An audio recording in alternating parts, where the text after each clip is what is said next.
Assalamu alaikum wa rahmatullahi wa barakatuh. Paix à vous tous et à vous toutes. Bienvenue sur ma chaîne Retour à l'Islam TV. Bienvenue dans cette vidéo. Alors c'est juste une petite vidéo pour parler d'un sujet, un sujet qui est quand même intéressant. Je pense que tous, ou presque tous, vous avez déjà vu des vidéos dans lesquelles des gens font des témoignages en disant voilà, j'étais musulman, j'ai fait un rêve, j'ai vu Jésus, et quand je me suis réveillé, je suis devenu chrétien. Voilà, je pense que ça vous parle, ce genre de vidéo, où soi-disant des musulmans rêvent de Jésus et tout d'un coup ils deviennent chrétiens. Ce qui est incroyable. Pourquoi?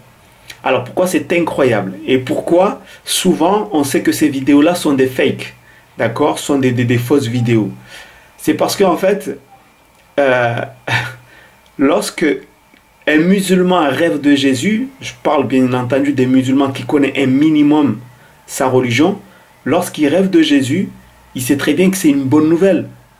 Pour la simple raison que Jésus, dans l'islam, est un prophète d'Allah. Jésus, dans l'islam, pour ceux qui ne le savent pas, et ceux qui le savent, c'est un rappel, est l'un des prophètes de Dieu. Tout simplement. D'accord? Donc ça, c'est la première raison. C'est qu'un musulman qui rêve de Jésus, c'est comme s'il rêvait d'Abraham, c'est comme s'il rêvait du prophète Mohammed, paix et bénédiction sur eux tous. C'est comme s'il rêvait de tous ces prophètes que Dieu parle dans le Coran. Les 25 prophètes que Dieu parle dans le Coran. C'est comme s'il rêvait de Zacharie, hein, c'est un prophète de l'islam, de Jean Baptiste, c'est un prophète de l'islam, de Moïse, de Noé, de Chouaïb, etc., etc. Donc c'est étonnant qu'un musulman qui fait un rêve sur Jésus, au lieu de remercier Allah, hein, parce que c'est quand même quelque chose de bien, eh bien, il devient chrétien, soi-disant. Alors, c'est étonnant aussi parce que moi-même, moi qui vous parle, j'ai déjà rêvé de Jésus. D'accord? J'ai déjà rêvé de Jésus. Et pourtant, Jésus, dans le rêve, ne m'a pas dit « Adore-moi à la place de Dieu ». Déjà. D'accord? Donc c'est étonnant. Lorsqu'on lit la Bible ou le Coran, eh bien, selon la Bible et selon le Coran, Jésus a appelé les gens à adorer Dieu. Et je vais vous dire les versets. Commençons par le Coran. Ensuite, ça sera la Bible. Par exemple, dans le Coran, versets 51 à 52, Jésus dit quoi selon le Coran? Allah est mon Seigneur et votre Seigneur, adorez-le donc, voilà le chemin droit. Puis, quand Jésus ressentit de l'incrédulité de leur part, il dit « Qui sont mes alliés dans la voie d'Allah ?» Donc il parle aux apôtres. Les apôtres dirent « Nous sommes les alliés d'Allah, nous croyons en Allah, et sois témoin que nous lui sommes soumis. » Muslim. Muslim, si on traduit ça en français, puisque c'est en arabe, muslim. En français, ça veut dire celui qui est soumis à la volonté de Dieu. Donc selon le Coran, Jésus a dit que Allah était son Seigneur, et en plus, les apôtres, ceux qui l'ont suivi, étaient soumis à Allah. Ils n'étaient pas soumis à Jésus, puisque Jésus était un prophète. Ils étaient soumis à Allah. Et d'ailleurs, ce qui est bizarre, c'est que lorsqu'on va dans la Bible, on voit que la Bible dit la même chose que le Coran. Par exemple, dans Jean 20, 17, Jésus va dire ceci à la fin de ce verset, le verset 17, « Et dis-leur que je monte vers mon Père et votre Père, vers mon Dieu et votre Dieu. » Donc Jésus il dit que Dieu, son Dieu à lui, est notre Dieu, et le Dieu de ses apôtres. D'accord? Donc Jésus il dit clairement que nous avons le même Dieu. Donc lui, il n'est pas Dieu. Mais Jésus va dire autre chose aussi.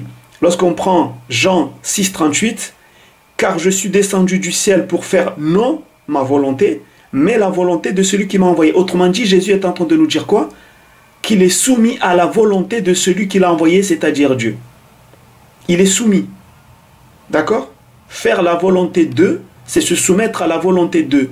C'est-à-dire, il est soumis à la volonté de Dieu. Donc, il est soumis, musulman, musulman. Donc, comment toi, tu peux faire un rêve sur Jésus et tout d'un coup aller adorer Jésus? Et Jésus dit autre chose aussi dans Matthieu 7, 2.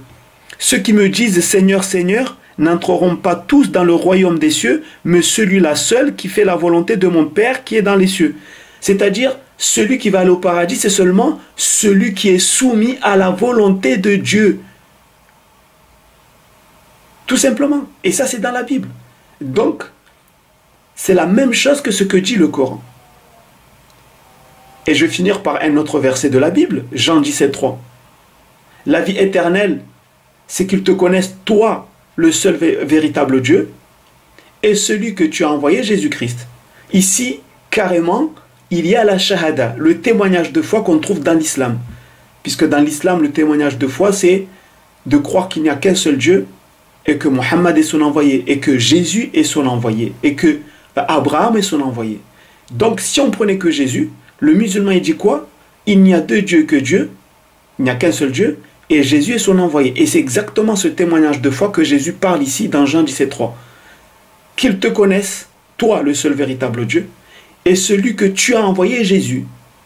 C'est le même témoignage de foi.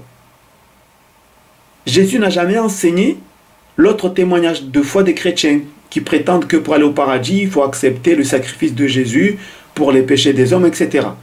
Jésus ne l'a jamais dit, n'a jamais dit que pour entrer au paradis, accepter que j'ai été tué pour vous.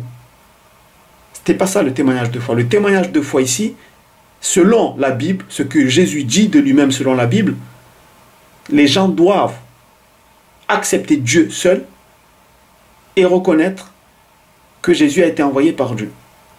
Donc, pour revenir à notre sujet, pour ceux qui, soi-disant, ils ont fait un rêve sur Jésus et tout d'un coup, ils deviennent chrétiens, et là, on voit vraiment la rigueur de celui qui cherche la vérité. Le mec, il a fait juste un rêve, et hop, j'ai vu Jésus, je vais l'adorer. Elle est où la rigueur dans la recherche de la vérité? Il n'y en a pas ici. Parce que si tu as vu Jésus, c'est déjà une bonne nouvelle. Maintenant, va lire ce qu'il a dit. Ouvre la Bible. Selon la Bible, qu'est-ce qu'il a dit Jésus? Eh bien, il te demande au contraire de te soumettre à Dieu. Non pas de l'adorer lui. Et c'est exactement ce que le Coran dit. Donc voilà, c'était juste une petite vidéo. Pour parler un peu de ces vidéos fake, parce qu'il y a pas mal de chrétiens, pour soi-disant prêcher les musulmans, ils vont te sortir des témoignages, ouais, j'ai vu Jésus et tout d'un coup je l'adore, je me convertis, je sais pas quoi. Et parfois, il se peut qu'il y ait des musulmans qui ont vu Jésus. S'ils ont vu Jésus et qui se convertissent au christianisme, c'est que là, il y a un gros souci. Parce qu'ils n'ont pas compris que Jésus, c'est un prophète parmi les prophètes d'Allah. Donc le musulman qui tombe dans ce piège, c'est parce qu'il ne connaissait même pas sa religion. Il ne savait même pas que Jésus était un prophète de l'islam et que le voir, c'est comme voir le prophète Mohammed, paix et bénédiction sur lui, c'est comme voir Moïse, Noé, etc. Donc, pour finir, comme j'ai dit tout à l'heure, moi aussi, dans un rêve, j'ai vu Jésus et il ne m'a jamais dit de l'adorer. Au contraire, quand je l'ai vu plus tard, eh bien, je me suis mis à lire la Bible et le Coran pour savoir ce que Jésus dit dans la Bible. Et selon la Bible, comme je l'ai dit tout à l'heure, Jésus appelle à adorer un Dieu unique. Et c'est ce que le Coran nous appelle à faire. Sur ce, je vous donne rendez-vous dans une prochaine vidéo. Assalamu alaikum, paix à vous tous et à vous toutes.